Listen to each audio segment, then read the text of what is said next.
La Iglesia es luz en este mundo y debe denunciar todo lo que es equivocado y pertenece a las tinieblas. La Iglesia verdadera es una voz profética confrontando el error a fin de que la gente conozca la verdad. ¿Cuándo nació Jesús? ¿Un 25 de diciembre? Juan, el Bautista, era 6 meses mayor que Jesús. Respondiendo el ángel le dijo: el Espíritu Santo vendrá sobre ti y el poder del Altísimo te cubrirá con su sombra, por lo cual también el santo ser que nacerá será llamado Hijo de Dios. Y he aquí tu parienta Elisabet, ella también ha concebido hijo en su vejez, y este es el 6º mes para ella, la que llamaban estéril. Lucas 1, versículo 36. Zacarías, el padre de Juan, era sacerdote en el templo de Jerusalén. En aquella época, cada sacerdote tenía un tiempo definido en el año en que servía en el templo. Había 24 cursos de servicio durante el año. De acuerdo a Josefo, escritor judío, en su libro Antigüedad de los Judíos, volumen 7, páginas 7 al 14, cada uno de aquellos cursos duraba una semana. La primera semana comenzaba en el primer mes, Nisán, al principio de la primavera, en el mes primero, que es el mes de Nisán, según Esther 3:7. Lucas registra: hubo en los días de Herodes, rey de Judea, un sacerdote llamado Zacarías, de la clase de Abías. Su mujer era de las hijas de Aarón y se llamaba Elisabet. Aconteció que ejerciendo Zacarías el sacerdocio delante de Dios, según el orden de su clase, conforme a la costumbre del sacerdocio, le tocó en suerte ofrecer el incienso, entrando en el santuario del Señor. Lucas 1, versículos 5, 8 y 9. Y se le apareció un ángel del Señor, puesto en pie a la derecha del altar del incienso, y se turbó Zacarías al verlo, y le sobrecogió temor, pero el ángel le dijo: Zacarías, no temas, porque tu oración ha sido oída, y tu mujer Elisabet te dará a luz un hijo, y llamarás su nombre Juan. Lucas 1, versículo 10 al 13. ¿En qué época del año ejercía la clase de Abías? La clase de Abías era la 8ª en orden. La primera suerte le tocó a Joiarib, la segunda a Jedaías, la tercera a Arim, la cuarta a Seorim, la quinta a Malquías, la sexta a Mijamín, la séptima a Cos, la 8ª a Abías. Primera de Crónicas 24, versículos 7 al 10.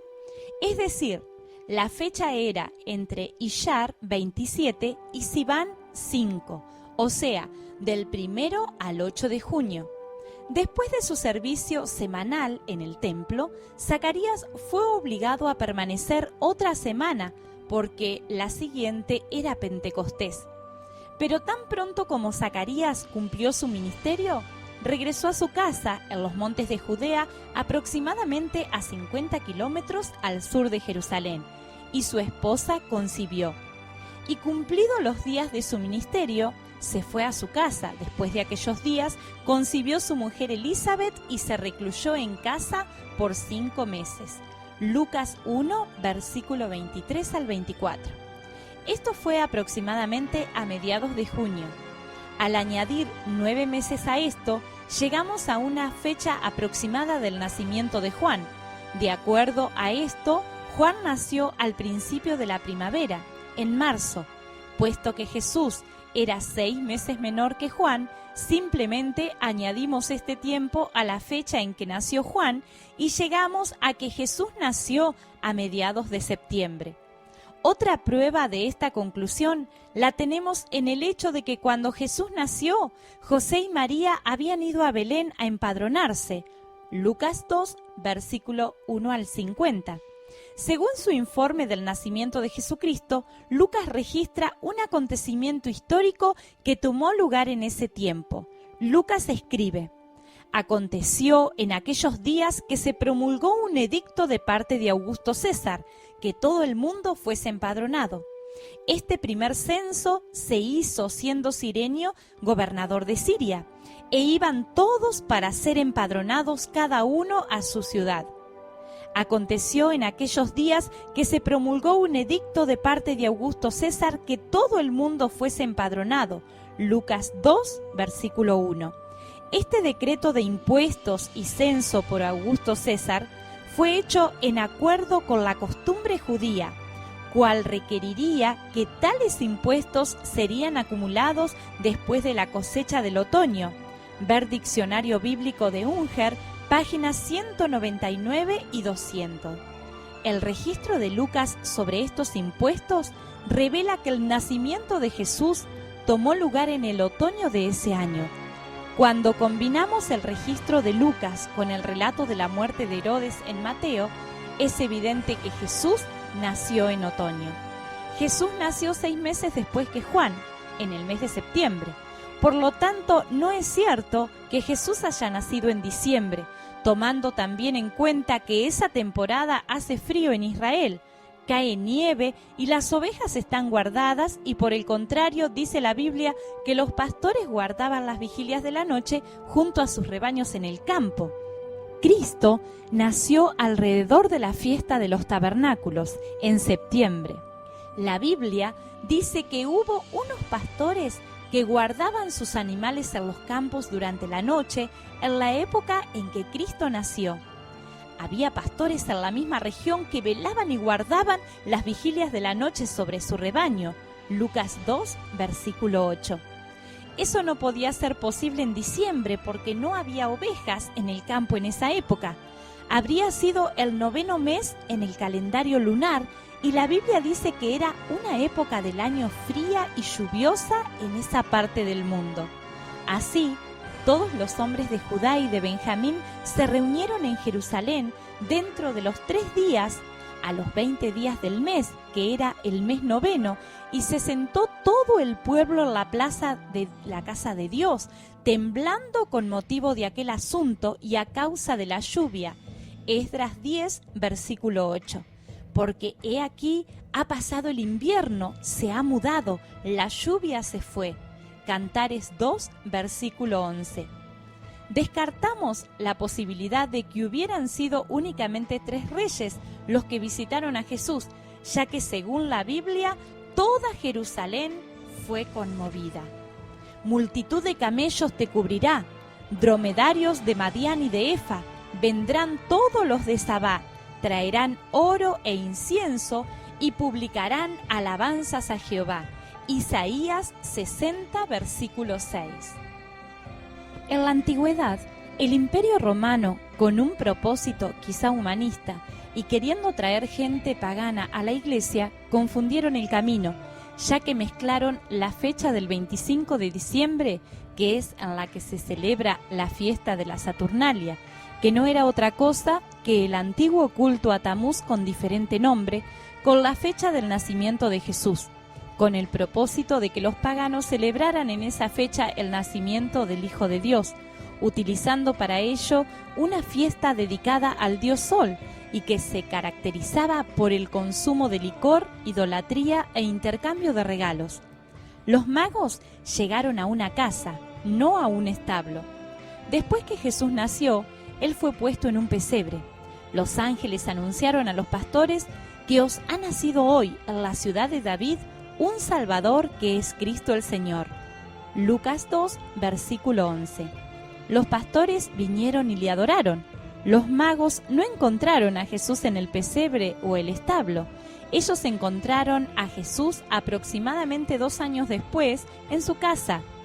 Y al ver la estrella, se regocijaron con muy grande gozo. Mateo 2, versículo 10. Y al entrar en la casa, vieron al niño con su madre María, y postrándose le adoraron, y abriendo sus tesoros le ofrecieron presentes, oro, incienso y mirra. Mateo 2, versículo 11. Herodes entonces, cuando se vio burlado por los magos, se enojó mucho, y mandó a matar a todos los niños menores de 2 años que había en Belén y en todos sus alrededores, conforme al tiempo que había inquirido de los magos. Mateo 2, versículo 16. Entonces, ¿qué es lo que se celebra el 25 de diciembre? El nacimiento del dios Sol. Es una mezcla de paganismo con la Iglesia. El 25 de diciembre en el antiguo Imperio Romano se celebraba una fiesta pagana llamada Saturnalia. Ese festival celebraba el nacimiento del dios Sol. En una fábula babilónica se dice que Nimrod, que es el primer cazador en contra de las almas de Jehová, se casó con Semíramis y tuvieron un hijo llamado Tamuz. A la muerte de Nimrod, Tamuz se casa con su madre, incesto. Semíramis decía haber visto en una visión un retoño verde de un árbol muerto, Nimrod, significando ello la resurrección de Nimrod en Tamuz. La nueva enciclopedia del conocimiento religioso de Schaff Herzog dice: no puede determinarse con precisión hasta qué punto la fecha de esta festividad dependió de la pagana Brumalia, 25 de diciembre, que seguía a la Saturnalia, 17 al 24 de diciembre, y conmemoraba el día más corto del año y el nuevo sol. Estas festividades paganas estaban demasiado arraigadas en las costumbres populares para ser suprimidas por la influencia cristiana. La festividad pagana, con su alboroto y jolgorio, gustaba tanto que los cristianos vieron con agrado una excusa para continuar celebrándolo sin mayores cambios en el espíritu y la forma de su observancia. Predicadores cristianos del Occidente y del Oriente cercano protestaron contra la frivolidad indecorosa con que se celebraba el nacimiento de Cristo, mientras los cristianos de Mesopotamia acusaban a sus hermanos occidentales de idolatría y de culto al sol por aceptar como cristiana esta festividad pagana. Está claro que Jesús no nació el 25 de diciembre, pero ¿es posible que los apóstoles hayan instituido la Navidad en la Iglesia después de la muerte y la resurrección de Jesús?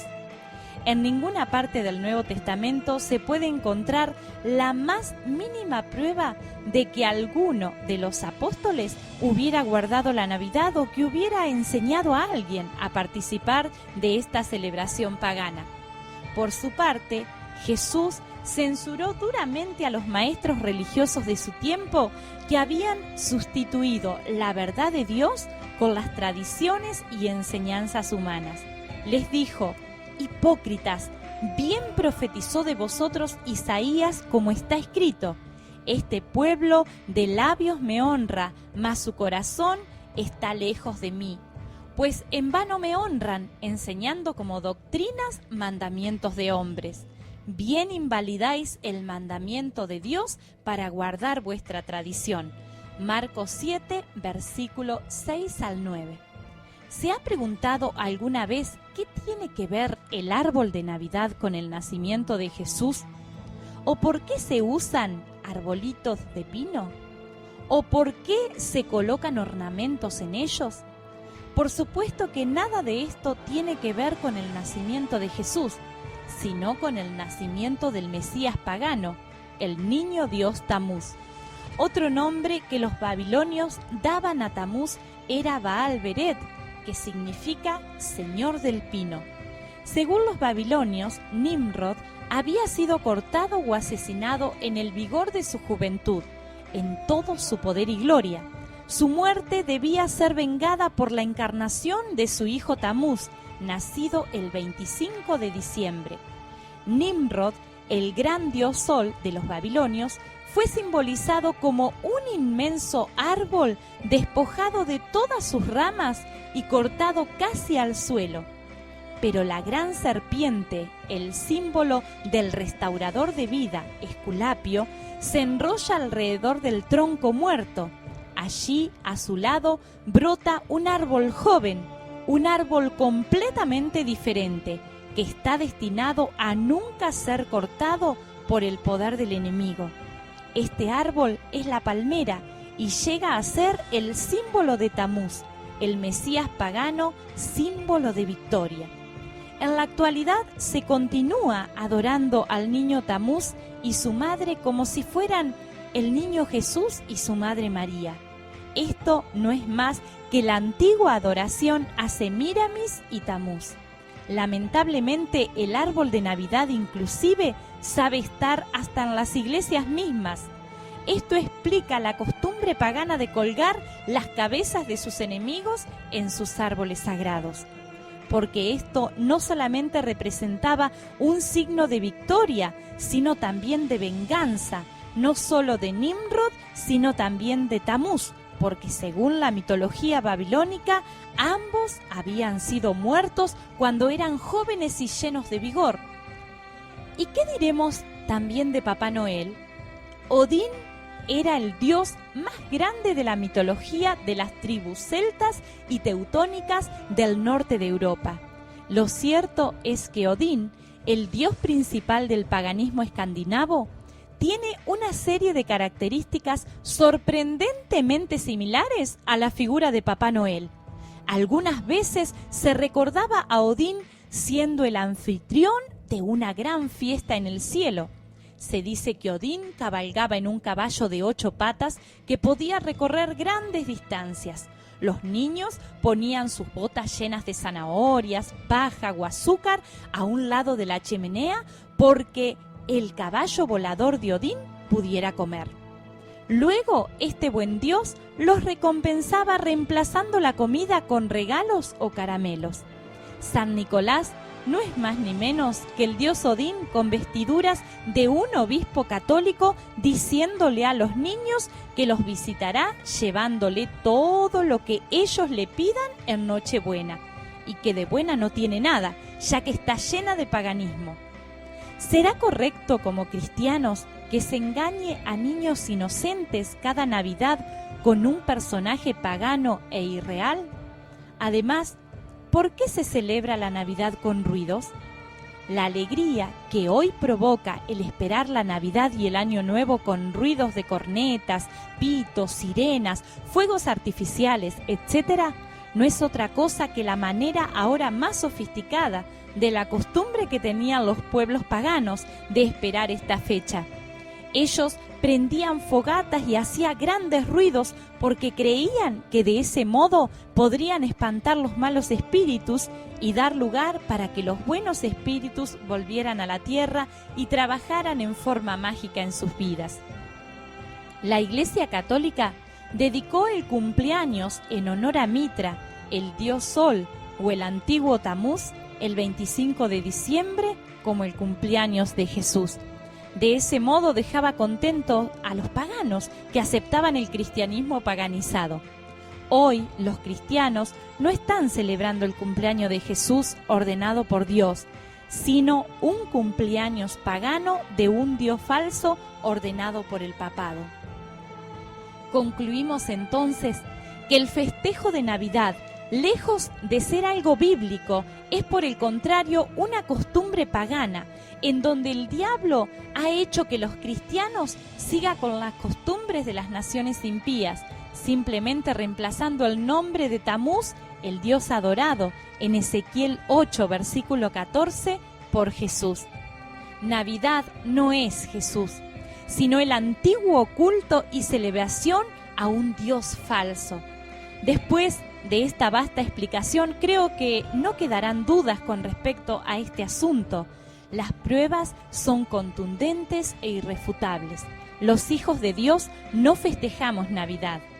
No imitéis las costumbres de las naciones que voy a expulsar ante vosotros, porque ellos hicieron todas estas cosas y los tuve por abominación. Levítico 20, versículo 23.